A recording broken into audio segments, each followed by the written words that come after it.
Good morning or good afternoon. Welcome to today's program and webinar, part of the highly acclaimed series of webinars that ACP, the Association of Contingency Planners, presents for both current and future members. For more information about ACP, visit www.acp-international.com. My name is Ed Goldberg, and it's my honor to host these webinars. My thanks to Jim Brennan and ACP's headquarters staff at ADG in Albany, and our good friends at Continuity Housing for their roles as webinar experts who work behind the scenes to ensure that these webinars happen flawlessly. And a big thanks to our webinar series sponsor, Continuity Housing.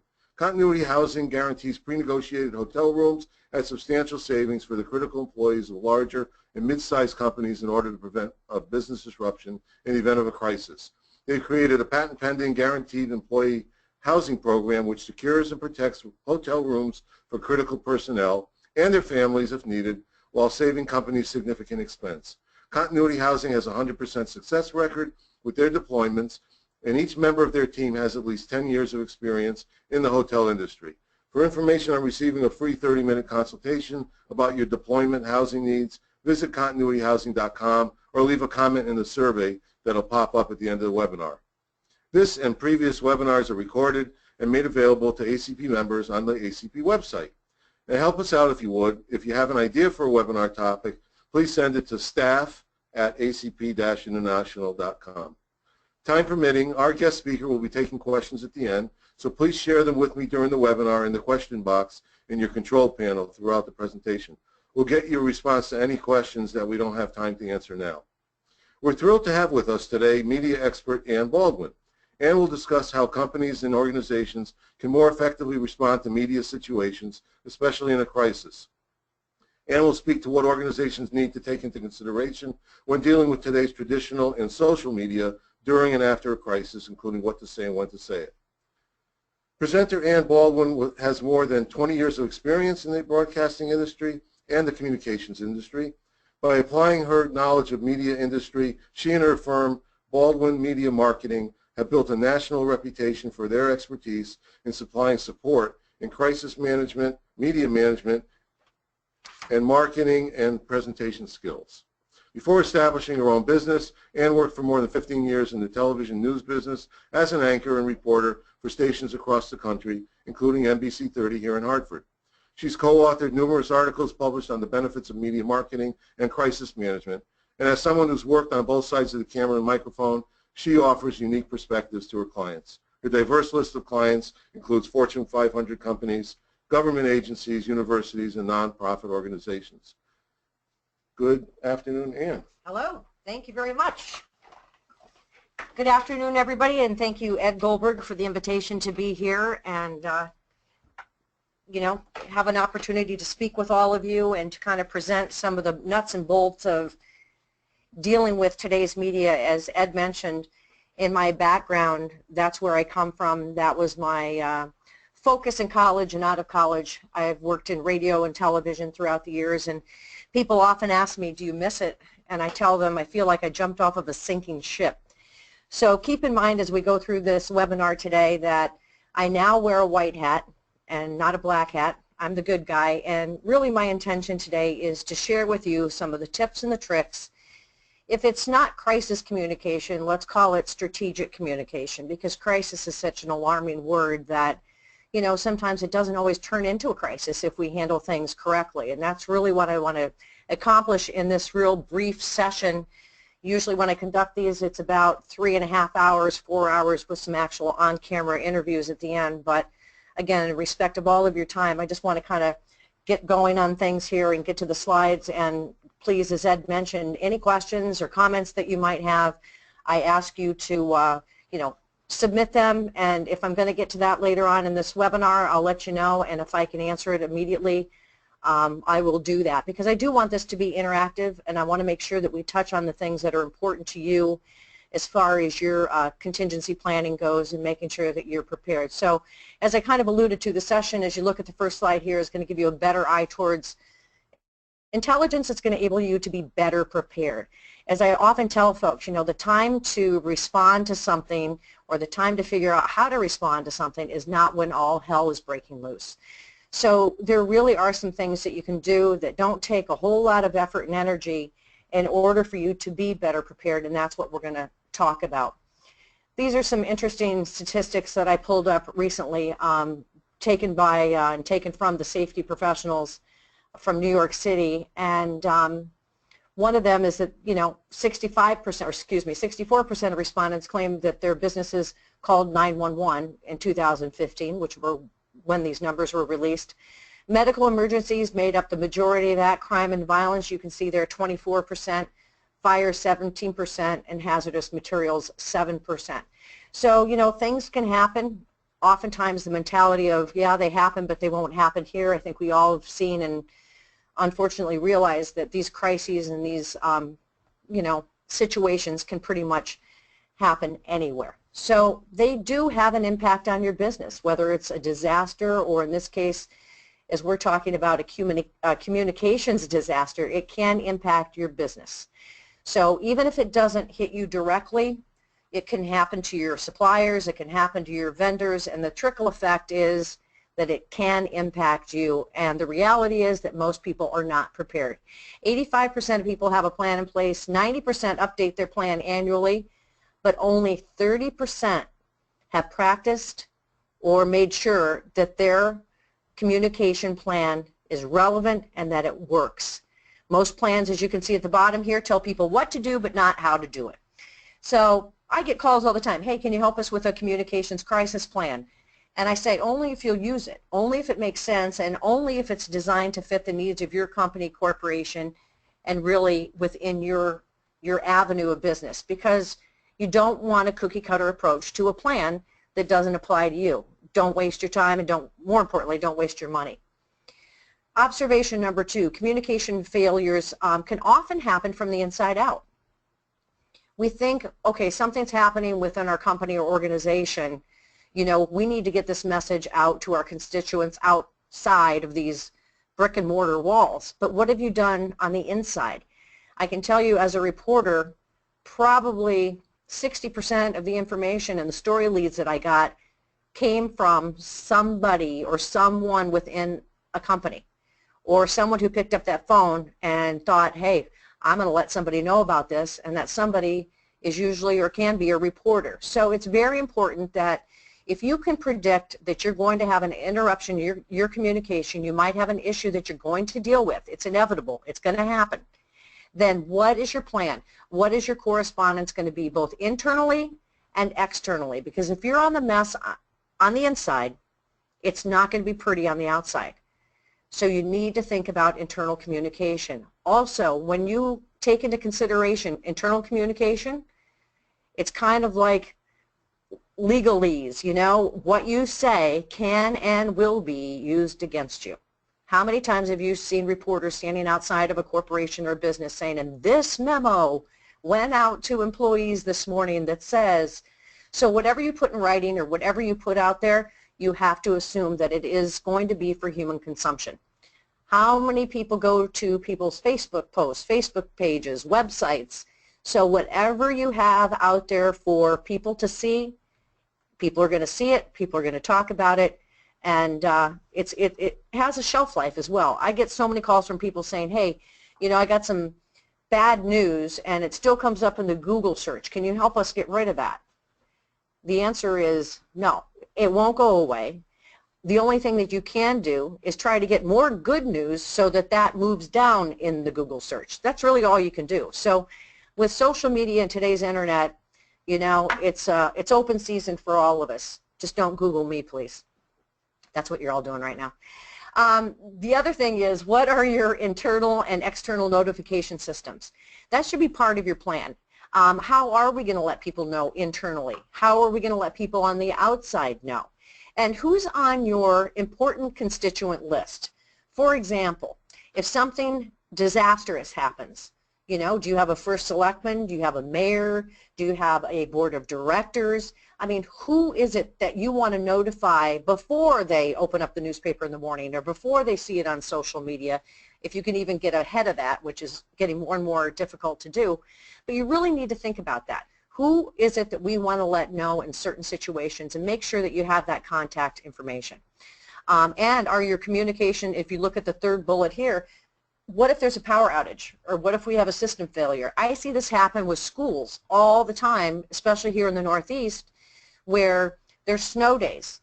And so they're letting people know, they're supposed to let them know by either voicemail or text, school's out, today's schools are closed, but oftentimes the systems have failed, so they don't get these notifications. And in some cases, putting their lives in danger because they weren't sure school was out, so they show up. So I know you're probably saying, well, just watch it on TV. Well, if systems are down and power is out, there is no TV. So what do? I mean, what other systems do you have as far as communication? And also you want to test those.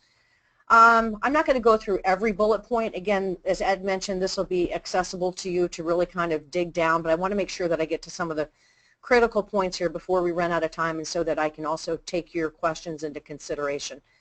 But the last bullet here is, have you provided critical training, and are messages ready? I would pretty much bet that all of you on this webinar today can pretty much predict what kinds of things that you might be up against, and that's very important. So you can say, would it be a fire? Would it be a security breach? Would it be a robbery? Workplace violence? And we'll get into what some of those might be in a little bit. But so if it were these things, how would we respond? What is it that we would say? One of the things that I'm getting very, very tired of is people, their first response seems to be, after there's some sort of a bad thing happen, safety is our #1 priority, or the health and well-being of our employees is our #1 priority. Yet there's been an accident, at your building and employees got hurt. So, I don't know what PR people are still recommending, or that people say that, but I'm sick and tired of it. So how do you say something that appeals to people's emotions without being so shallow, if you will? So we'll get into some of that message development a little bit later on. Also, make sure that the information that you have access to and that you can provide to folks, is correct, that it is complete. And when you're dealing with the media, it's important that you kind of hand feed this information to them so that they don't go searching for it somewhere else, or asking somebody who really doesn't have the right answers, and they're using that as gospel. Let me tell you folks, there used to be, when I was in the media business, there was kind of an ethical line in the sand, if you would. And now, to me, that sand, if not diminishing, has totally diminished. So resources have diminished and dwindled.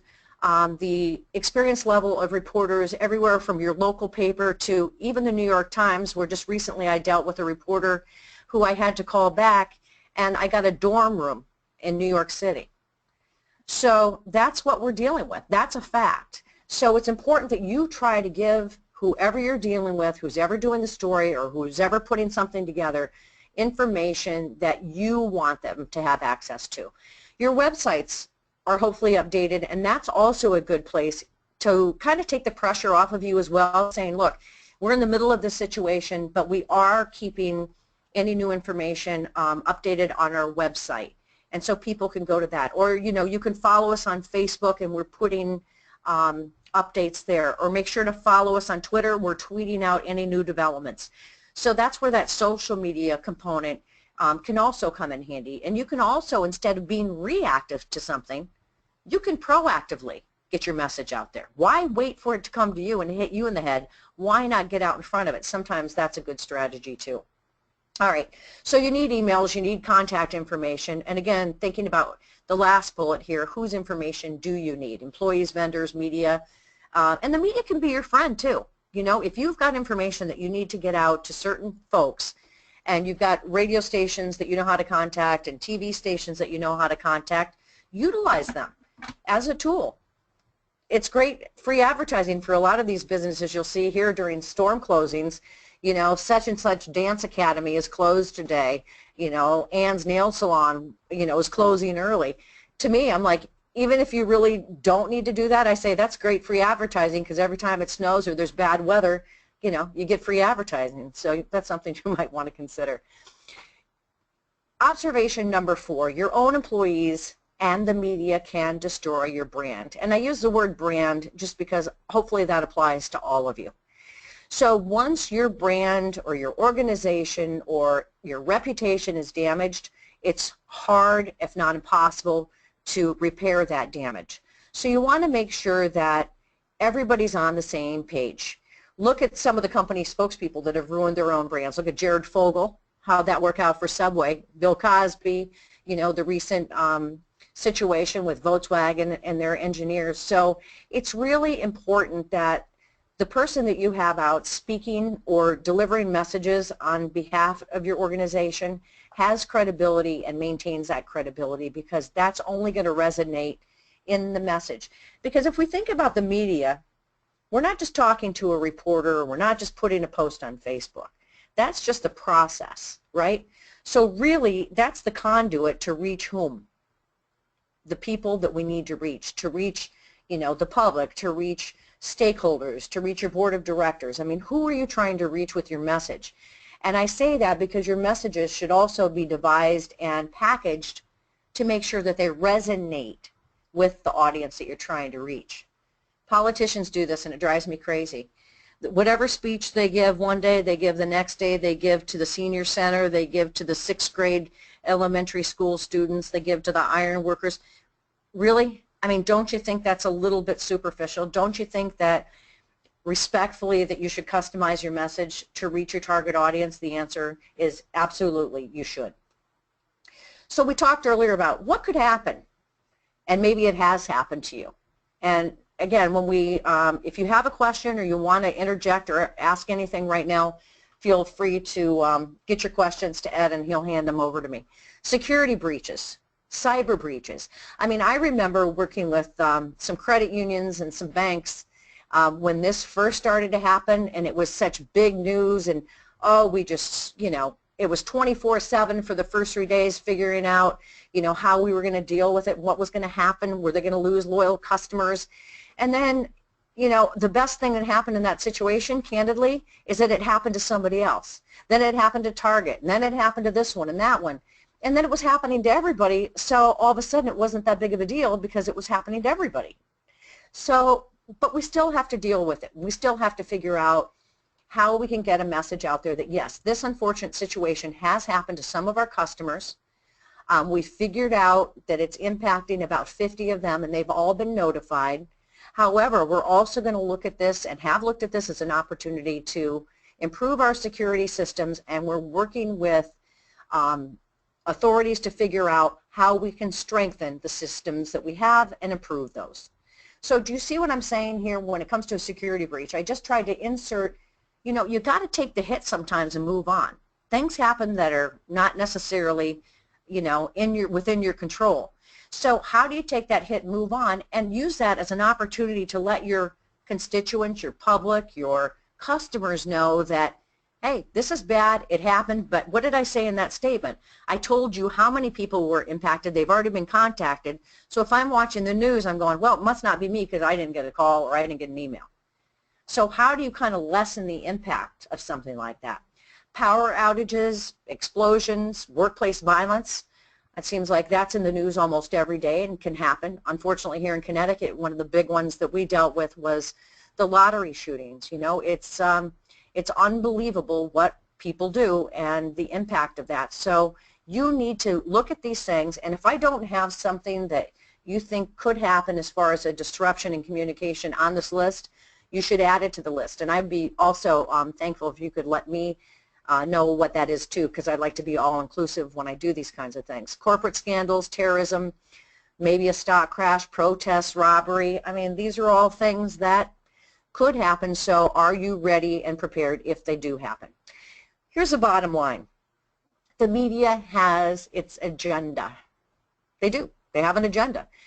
When I'd walk out the door, and this was 20 years ago as a reporter, if I wasn't walking out the door with my agenda, I was walking out the door with somebody else's agenda. This is, we want you to go do swabs of these food trucks and their food, and we want you to find germs.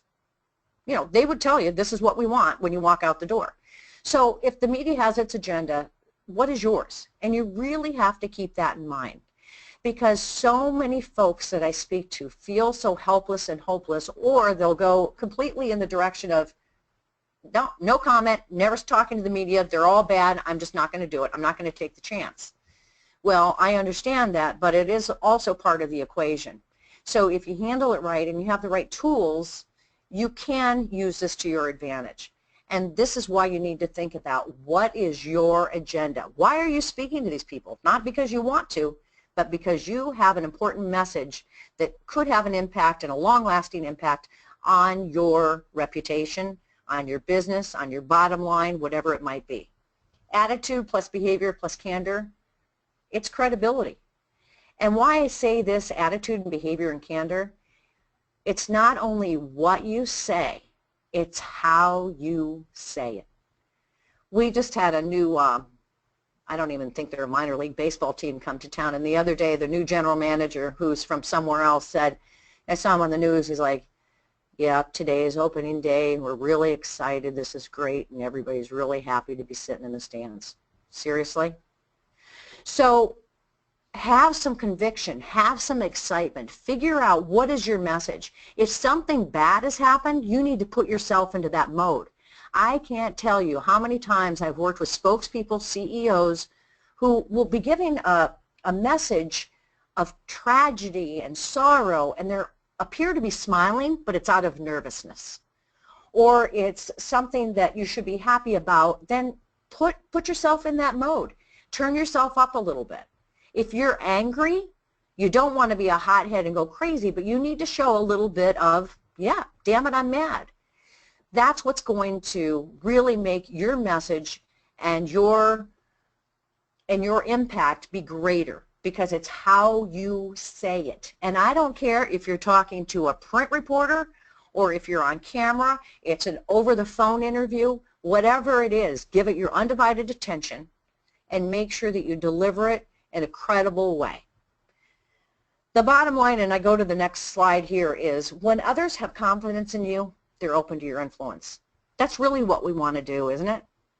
We want to let people know that something's happened, we're in the midst of dealing with it, and it's going to be okay. We'll get through this.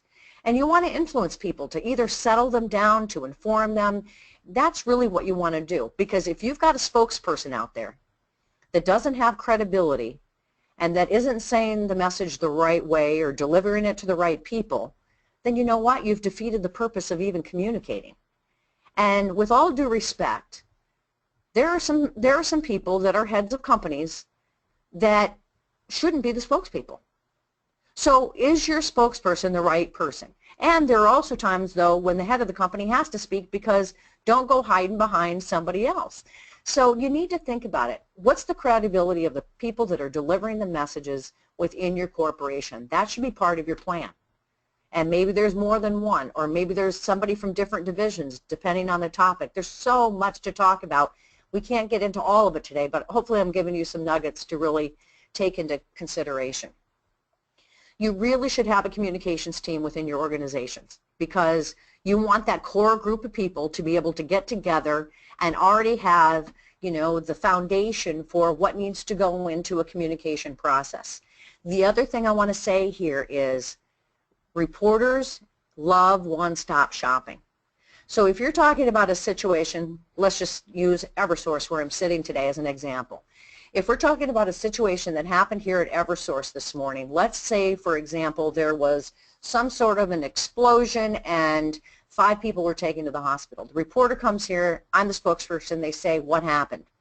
And I tell them, you know, exactly what transpired, and more importantly, I share with them our evacuation plan that thankfully worked well, but yes, 2 of our female employees that worked in accounting were transported to the hospital. So what did I just do there? 2 female employees that work in accounting. When how many people work here, Ed? About 8,500 across the whole company. Okay, so 1,800 on campus. All right, 1,600 on campus. So I've narrowed the 1,600 potential victims down to what? 2 women that work in accounting. But I'm not giving out their names. Then the reporter says to me, well, what condition are they in now? I say, you'll need to speak to the folks at Yale New Haven Hospital. Well, who did it? Was it a bomb? You'll have to talk to the police. Do you see what I'm doing there? I'm staying in my lane. I'm not the police. I'm not the investigators. I'm not the hospital. I'm not patient information. I am the spokesperson for Eversource in the role I'm playing right now. So make sure, again, you stay in your lane, speak to what it is that you should be speaking to, and let the other people or refer these people to the folks that they can talk to get the other information. Making sure that you have that updated information, like I said, to give and put into the hands of the reporter. Let's say, for example, there's some sort of a contaminated substance that they call it that's been found, and you actually know what it is. You know, maybe there's something you can get on the internet and print out and say, this is actually what it is. I'm glad you can't see me because I'm kind of smiling and I'm taking a little bit of a chance here, but I just dealt with a reporter the other day who was doing a story on one of the companies that I work with. It's a large pet store chain. We'll leave it at that. And some woman had $300 in vet bills because her dog had some sort of a virus and said that this pet store hadn't reimbursed her. Well, first of all, the pet store hadn't gotten the receipts, but she called into this investigative hotline and she was out $300 and it had the word puppy in the story, and it, you know, it just was, it's ratings right now. So this was perfect for TV. So of course we're going to do this investigative story. So I do a little bit digging, and I'm talking to the owners of the place who are devastated because do you think they would have let this bad news story go on over $300? You know, no, they paid a hell of a lot more than that in restitution for much bigger expenses, but I couldn't get into that. So the reporter says, yeah, you know, and she's got 3 little kids and she's been cleaning her place with bleach and she's afraid that the kids are going to catch it. So I took some time, I did a little research, and I forget the name of this virus, but almost all puppies are born with it. That's why they're dewormed. But the real nugget was the only way that you can get this, or your kids can get it, is if they eat the dog poop. So I said to the reporter, make sure that you include in your story, which isn't even justified in the first place, that the only way they can get this is by eating the poop. So, you know, I had to slow this guy down. I had to give him information, but it didn't matter. I mean, it didn't matter. They were going forward with the story, so I had to help the owners provide a statement saying you can't solve a problem that you're not aware of. They never got these invoices into their office. So then they wanted to follow the reporter in, you know, as she picked up her check. And I said, absolutely not. You know why they wanted to do that? So they could say, thanks to our report on NBC last night, this woman finally got her $300 that she was owed. No, I'm not going to allow that. So the other piece of that is, you know, not every media opportunity does need to be granted. Not everyone is, you know, a good one. And sometimes you really have to weigh, you know, the pros and the cons of how you get involved in that. And again, I knew the story was going on, so I wanted my guys to come up with some sort of a written statement, very short, very to the point, that hopefully people listened to both sides of the story and took our angle into consideration. So I thought I'd share that. I hope I didn't offend anybody, but I just thought, you know, how unrealistic for this guy just to run with whatever this woman is saying and not even check it. Okay, let's move to the next slide. You got to make sure when you have a situation that everybody is informed to a certain extent. You know, how much do you tell people? How much do they really need to know? But what you don't want are surprises in most cases. You don't want people reading about this, you know, on social media. You like to keep them informed because you don't want them going out there and the neighbor says, hey, what's going on there over at Eversource? You know, I saw something on the news tonight, and you're like, what? I'm not aware of anything. That doesn't send a good message either. And are there changes in the message? You know, what you say to a reporter, let's say, for example, 9 o'clock on a Monday morning may change significantly by 1 o'clock. Well, they might not call you back for any updates, and if it's important to the message, if you went on and talked to a reporter on the record at 9 o'clock and says, you know what, we don't know. We don't know what happened. We don't know how many people were hurt. We just don't know. We don't know. We don't know. And they run with that. But then you find out answers to some of those questions, you really need to update it because you don't want people out there seeing that you don't look like you don't know anything. So what is it that you can speak to that you do know? And it is your responsibility to keep these reporters updated. So many times things will change and people say, I need to get a hold of this reporter I talked to this morning and let her know there's new information for the situation. And I'll say, well, who was it? I'm not sure. What channel? I'm not sure. She was some blonde girl. Well, you know, that's a good clue. So know who you're talking to, know how they can reach you if they have follow-up questions, and more importantly, know how you can reach them.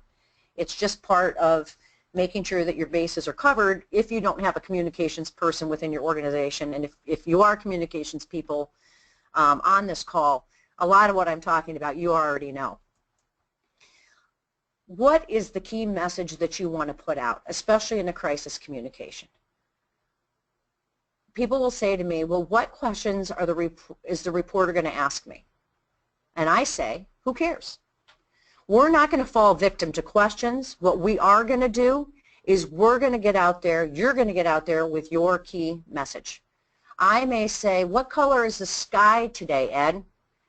And Ed would say, you know, we'll get to that in a minute. But first, what I want people to really focus on is the fact that whatever it is.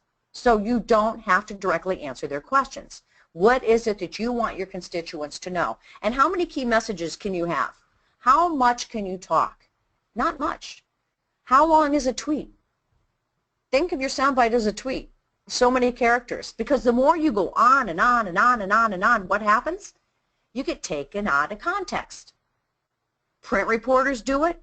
TV reporters will cut your soundbite. It happens. But when it happens, oftentimes it's the fault of the spokesperson. Say what you need to say that's important to your constituents and stop. And the other thing is you don't need to have a half-hour conversation with most reporters because that's way too much information.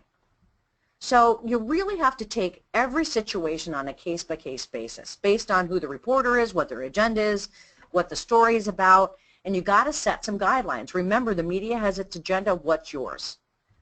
What are the key messages, within your organization? If you're not familiar with those, you should be. If you're on that communications team, you should really all be putting your arms around each other, making sure that you're informed, making sure that you're aware of any sensitivities with the subject that you're dealing with. And what is the background and history of that? If you're new to the company, talk to somebody who's been there a while. Don't get caught off guard. But, you know, at the same time, you don't have to really go out of your way and overthink it. Do we have any questions at this point? I'm going to check the panel. Okay, so we'll keep going. Just take right here. Oh, okay. We just go to next. Make sure they know we're in the same office. That's what. Oh yeah, Ed's here with me. What is your suggestion in dealing with media outlets that may be republishing data, proprietary content, or personal private information that was stolen from your company? Having experienced this firsthand in the midst of major cyber attack, I saw it become a separate crisis in and of itself. Other than after the fact legal action, I'm not sure if there's even an answer, as it seems it may boil down to journalistic ethics. Okay, so what can you do about information? The question, as I kind of interpret this, is what if proprietary information is published? What can you do about it? You really have to pick and choose your battles. I mean, how devastating is that to your company? How important is it? You know, because people will say, okay, we'll run a correction if it's wrong, but where do the corrections, you know, they get buried, you know, at the bottom of some page somewhere that nobody ever reads. So, yeah, you can take legal action, but it's usually too late. It's usually gotten out there. It's unbelievable, some of the tactics and some of the things that reporters do today. And, you know, to answer your question, you know, it's journalistic ethics, and I'm not sure that there are a lot of those still out there today. So I'm not sure how to answer that. Just try to best manage it you can, and if you got to pull something back, you got to pull something back. But also keep in mind and hold these people accountable. If somebody got to you once and did something nasty to you once, keep that in mind, because they're probably going to need you again, and you don't forget that. I had this happen. I dealt with the Pettit trials. He's the doctor out of Cheshire with the home invasion, and his wife and his two daughters were murdered, and he was beaten severely. But when these two guys were in court, I was there with him, and I would go out and I'd tell, you know, these reporters from across the country, here's the deal. Dr. Pettit will come out and make a statement. There will be no questions asked, and out of respect to him and his family, please let them go to their car. And everybody would agree, and I make that clear, or he's not going to come out here, he's not going to say anything, and you can figure it out on your own. Well, they all agreed, except for one reporter, Jeff Rosen, NBC Nightly News. went chasing Dr. Pettit down the sidewalk and just made a real scene. All right, fast forward about 2 years after that, I'm in Newtown. They were a client of mine, the school system down there during the Sandy Hook shootings. And again, you know, tragic situation, and the Today Show wants him, and they want Jeff Rosen to talk to my superintendent, this female superintendent. So I had the opportunity to go up and reintroduce myself and explain to him why he would not be anywhere near the superintendent for this story or any other story. So that was my sweet revenge. I didn't mean to get off on a tangent, but you know, just don't forget. Don't forget who hurt you, and don't forget who helps you, especially when it comes to the media. All right. What's the best way to get the message out? You need to think about what are your communication vehicles and strategies. I mean, is it something you want to put out in a statement on your website from your spokesperson or your CEO? Is it in an email? Is it in a direct mail piece? I mean, everything needs to take on a kind of a life of its own depending on the situation. And it's a lot of work. You know, dealing with media and situations like this and crises, you know, it's never convenient. It's never a good time. But again, as I said at the beginning of this, it's part of the equation. Make sure people are on the same page, and if not on the same page, which is almost impossible to do, make sure that people internally, remember we talked about internal communication, that it's understood. If you're the one speaking to this or you're the one putting it out there, you've got to be familiar and, more importantly, comfortable with the material. If you don't have a comfort level in delivering a message as it deals with a crisis, then you shouldn't be the spokesperson. People can detect, and especially in media, I go into a situation, I'd start off as your best friend, I'd talk about the pictures on your walls, and then I'm going to poke, and I'm going to poke at your chest and poke at your chest, and if I can get your back up and get an emotion out of you, either to get you angry, or the best one, and how I moved up in the newscast, was if I could make you cry, and I'm not proud of this, but I've done that, then I moved up and I just got, you know, more stars for my bosses. So make sure that you're comfortable with it, and if you're not in a comfort level, find somebody else who is. Social media just keeps growing and growing and growing. We've got Snapchat, Instagram, YouTube, Facebook, and Twitter. I can't tell you how many stories start from these platforms. And oftentimes it goes unfiltered, uncensored. People can say whatever they want. They don't have to put their right name or their face to it. And you know what? It is what it is. So if this is happening to you, you've got to make sure that you're aware of it and then strategize about how or even if you want to respond. Sometimes people, even after the Pettit situation, there'd be a newspaper article. How can you pick on this guy after what he's been through? But people did in their comments on the online newspaper articles. And he would call me, devastated. I said, quit reading this crap. You know, people are going to do what they do. You just got to figure out your priorities and hope that there are, you know, calmer heads that are prevailing when it comes to your situation. So social media is here to stay. How you use it, how you respond, again, that's got to be part of a more detailed plan that we don't have a whole lot of time to get into. Social media outlets, they respond faster. I've had situations, for example, where a kid has, you know, been on the school bus on the first cold day of the year, and it smells funny, and he sends a message, text message to his mom, Mom, it smells funny on the bus, I think it's on fire. Then she's Facebooking her friends on their group Facebook page, and then everybody's going crazy because they think their kids are going to burn on this school bus, when it was just the manifold on the heater that was heating up for the first time. So, you know, and then the media hears about it, and they're arriving to the scene, and the kids, as a precaution, are taken off the bus and put onto another bus, and it never was what it was. So you just don't know how these things can make your life spiral out of control. There's no editorial oversight or verification, as I mentioned. All right, let's get to this next. Any more questions at this point? No? All right, let's talk a little bit about the formats for interviews. You got to think about that in part of your media plan. If we were going to do an interview with a reporter and they wanted to come to me, where would we do that? Now, I'm sitting here in Ed's office doing this webinar. If I were doing a report right now, I see his screensaver is a huge monkey with bad teeth. Let's see what else I see. I see he doesn't do caffeine. He's got a caffeine, no fold-out calendars or anything on the wall, and no family photos. So he's got a pretty clean environment. Although, as I'm looking around for confidential documents, I don't see any of those. But my point is, you know, what do I see? What's on your desktop? What is it that the receptionist is talking about when I walk into your space? I've had people ask me to sit in the lobby and someone will come down and get me, and the stories and the things that I hear before someone comes to get me, I could write another story just about that. So it's all part of what you have to take into consideration and avoid any negative images.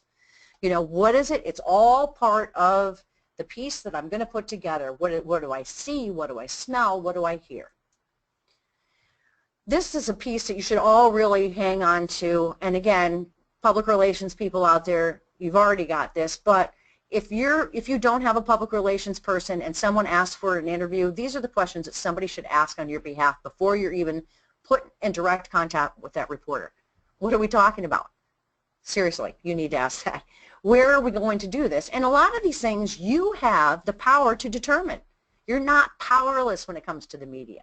If you don't want to do this at your office and you don't want to do this on your property, then you tell them where you're comfortable doing it. Who am I speaking to? Is it going to be a situation, well, I'm on a radio show and there's going to be other guests, or who else have you spoken to for this story? You want to know what you're up against. You want to know the reporter's angle. We talked about who the best spokesperson is, and more importantly, if you don't do anything else, set ground rules and stick to them. I could tell from the moment I walked into the presence of somebody who I could take advantage of and who knew what they were doing and were savvy. Reporters are not your friends. They're not your enemies, but they're not your friends. And anything that you say in their presence is on the record. As I sat here, I got here about a half hour early with Ed to make sure everything was working. He's got this big, round, futuristic microphone sitting in front of me with a red light on. And I'm like, you know, we need to unplug that because I'm going to talk about some stuff that I don't want everyone to hear. So I'm always thinking about that stuff, and so shouldn't you. So set those ground rules and stick to them. All right, where are we at? Why isn't it going to the next slide? All right, let's talk a little bit about crisis communication. This is something that I've used with my clients that I give to folks as a tool to put on the first line responders' desks, whoever is answering the phones. Reporters will call anybody they can to get a hold of anybody within the organization. So in a memo, this is part of the media protocol. The questions to be asked is, may I ask where you're calling from, reporter? May I ask the reason for your phone call? If you don't mind, Ann's in the middle of something right now, so if I could take a message. If you are getting a direct call from a reporter, because they'll go, hey, you know, it's Ann, is Ed around? You don't know that I'm a reporter, and you'll transfer me right through. And then boom, I've got Ed on the other end of the line and he's not expecting it. There are tricks to our trade, trust me. So never transfer a call. Find out who the person is, gather the contact information, and find out what their deadline is. You know, what's your deadline for this particular story? And they'll always say right now, and it's always on a Friday afternoon. Yep, my deadline's in 15 minutes. No, seriously, what's your real deadline? You want to know that. Because what you don't want is to leave this message sitting somewhere, and the next thing you know, in the newspaper, you know, Ed Goldberg was contacted and never returned our calls for comment. Or Ed Goldberg couldn't be reached. Well, what does that say to you? Hiding, you know, evasive. It doesn't look good for you or your company. And a lot of you work for companies that, you know, this could be professional suicide if it's not handled correctly. So it's not only information for you personally, but also for you professionally. Tell your employees to let you know immediately, time-sensitive issues especially. And I've had a million situations where someone has called and said, hey, you know, we saw a reporter from Fox taking pictures outside of our business this morning. Do you know what's going on? So, you know, having the contacts to call and say, hey, Fox, I heard your cameras were outside of Price Chopper this morning. Are you working on some sort of a story? So I've even asked that when they were outside of the Connecticut Association of Boards of Education once, getting video of their sign, and I asked what they were doing a story, and they were doing a story on some insurance company, and they were getting video of the wrong sign. So that's how great it gets, folks. But, you know, thank goodness I asked. I got to the bottom of it, and I'm like, hey, you guys shot the wrong sign. So back to square one. But asking people to let you know if they do see signs of a reporter. And sometimes they have a big camera, sometimes they're obvious, and sometimes they're not. It can be as simple as somebody having a notepad in the back of their jeans and walking down your hallways. So you never know. You never know. They can be incognito. Also, if you see negative press or hear rumblings out there as part of the communications team, even if you're not the spokesperson, it's important to let people know what you're hearing and what you're seeing. When you're in a crisis situation, it's important, one, that you be aggressive, take control, utilize the media as a tool. They may have misinformation. They may be saying something that's totally not true. I've actually seen, I do a lot of work with schools. I'll wake up in the morning sometimes and I'll see a reporter doing a live shot out in front of a school about a particular topic, and they're not even in front of the right school. So, you know, or they'll say this situation, you know, happened right near the Eversource campus. It has nothing to do with Eversource. But, you know, sometimes as businesses, you're landmarks, and you want to kind of try to help to navigate that, especially you don't want your name out there associated with something really bad, especially if it doesn't involve you. And then the last bullet part here, don't speculate. Well, now that you've had this cyber breach and, you know, some of your customers have been hacked, does that mean this or does that mean that? Or what about this or what about that? Coulda, woulda, shoulda. Focus on the situation at hand, speak to that, minimize the impact, and don't let anybody have you predict what could happen in the future. Because what can happen there is you cause another problem that takes on a life of its own, and speculation is just never healthy. So people will say to me, so how do you deal with that? Well, now that that's happened, or what about the future? Again, we're not here to speculate. What we're here right now to do is to focus on this security breach that we're dealing with, to strengthen our systems, and to do everything we can to prevent it from happening again. You can't say to make sure it will never happen again, because what if it does happen again? But to try to do everything we can to prevent it from happening again. Am I saying absolute that's not going to happen again? No. See, so every word has to be chosen carefully so that you can better manage the message. Establish firmly who the spokesperson is. If you have 5 different people in 5 different areas of your company saying 5 different things, it's a mess. So what is the spokesperson going to say? Who's saying it? And maybe sometimes the situation is such that it has to have a change of the guard. Maybe it's something that's going to live on for weeks and weeks, and it can't just be one person. It's all part of your strategy. But the one thing you do have to do is respond immediately. You've got to say something without saying anything in 9 out of 10 cases, even if you don't have all the facts, even if you don't know everything. So you know what? We are just getting information about this.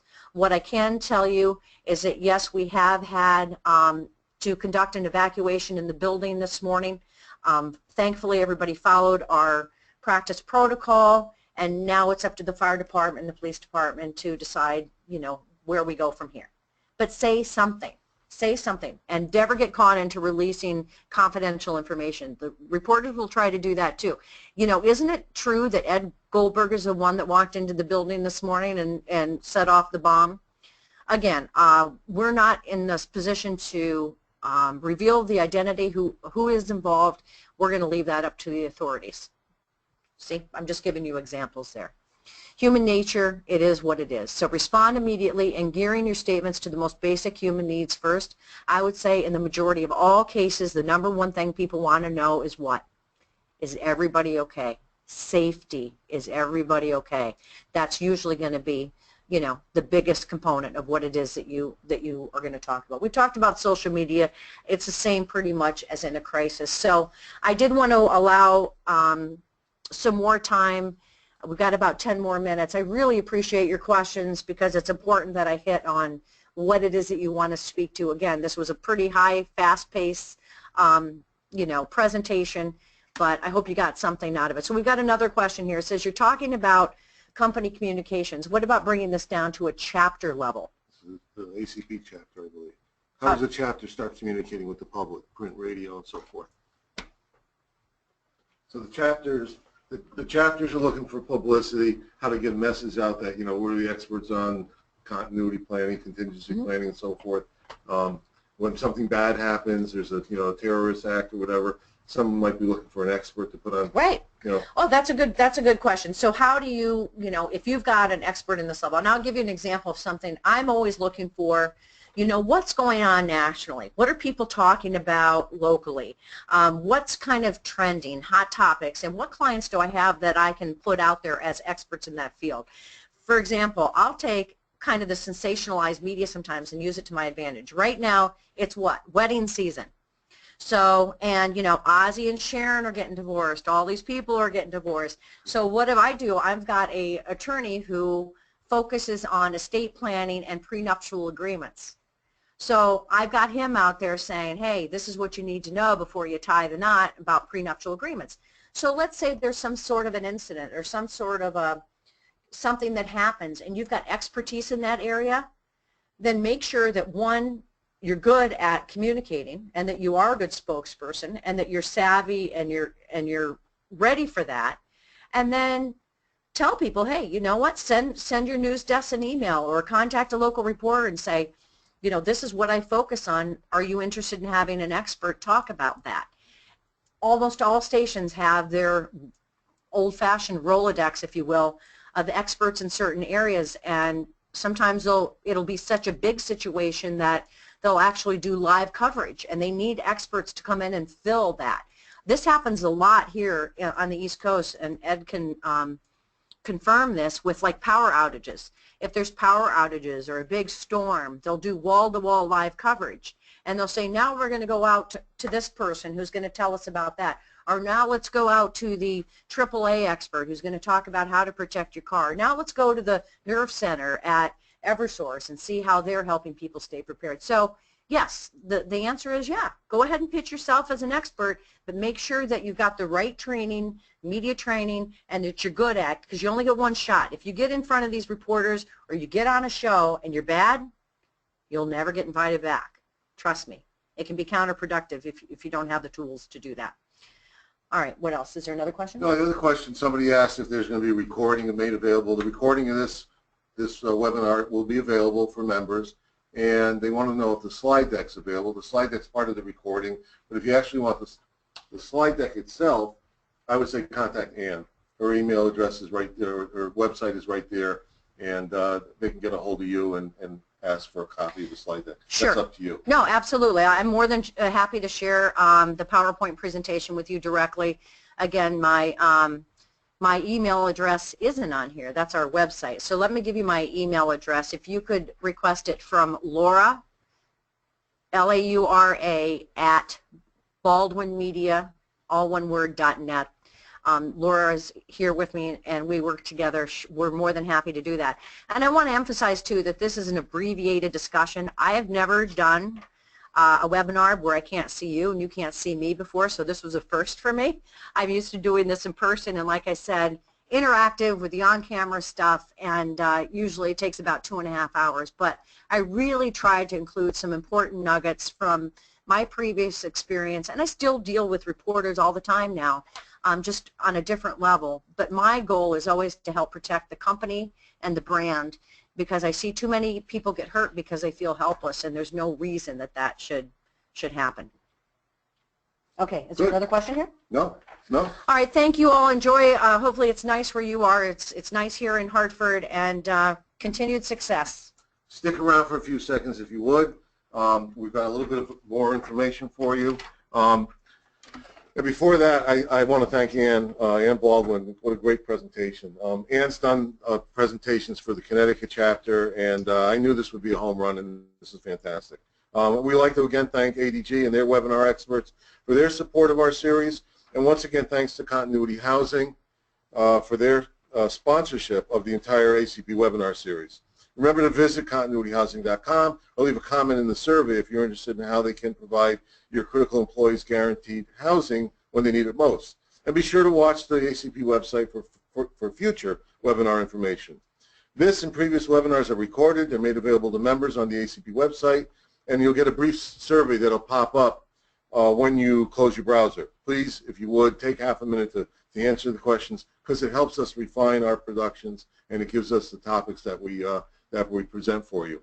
We've got a couple minutes inside the hour, And if Ann doesn't mind, maybe you can just talk about what Baldwin Media does for clients. Folks, if you don't want to stick around for that part of it, obviously you can duck out, but I think you might find this interesting. Oh, thank you, Ed. I'm a little uncomfortable doing this, but, you know, I just, really our firm is focused on being available 24/7 to assist people when bad things happen. And while a lot of companies have their own internal, you know, communications people and public relations people, we become an extension of that in a lot of situations because it can be consuming. So how can we, and we're not as politically attached to it, you know, we become kind of a seamless component and team member of the company, but how can we really ask the tough questions and be there to make sure that you don't get hurt? Because you know, we know the tricks, and we know that we want to protect people as best we can. So really, we've got a lot of people in the banking industry that we work with just on an as-needed basis, a lot of stuff in the area of education. We just got back from Los Angeles where we did captive resources. There's a lot of captives and organizations that just want to know, you know, how they can better communicate. And here our focus was kind of on how to react, but more importantly, how do you get out there proactively and so that you're not always in a defensive mode. That's also some of what we'd like to help our clients do. So we're really, like I said, all over the place from the retail space. We work with the Humane Society on a national basis and locally. So it doesn't matter really what industry you're in, the strategy and the damage control is all pretty much the same approach. So I hope that answers the question. And then also, if there's somebody who does need some additional spokesperson training, it's easier from someone on the outside to be open and honest and help shape that person, if you will, and get them polished for their role. So we also do that. We worked with major companies, CEOs, where, you know, kind of one-on-one digging down to see, you know, how they can be better equipped to be, whether it's speaking over the phone to trade pubs or in front of a news camera or whatever. You know, everybody's situation is different. Sure. Great. Thank you all very much. Look forward to talking to you next time for our next webinar. Ann, thank you again. My pleasure.